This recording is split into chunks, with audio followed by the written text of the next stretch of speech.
Yo, what's up guys? Welcome back to the channel, and today I'm going to show you how to remove users or restrict access in Gusto. So do you need to take someone off Gusto or limit what they can do? And here's how to remove users or to restrict their access quickly and safely. Step 1, go to settings. Now from your Gusto dashboard, you want to head to settings and then select team members. Step 2, choose the user. Now scroll through the list or use the search bar to find the person whose access you want to change.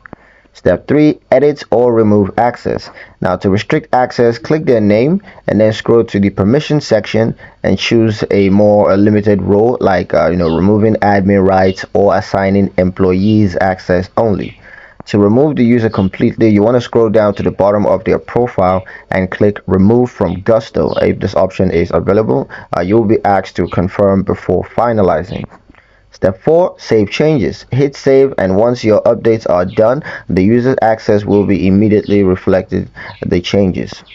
Now, just like that, you've tightened up access and kept your data secure. And that's pretty much it for this video. Hope you guys liked it. Hope you found the information here useful enough. If you did, like the video, comment down below, let me know what you thought. Share the video with your friends and subscribe to the channel if you haven't done so already. And I'll see you guys in the next one.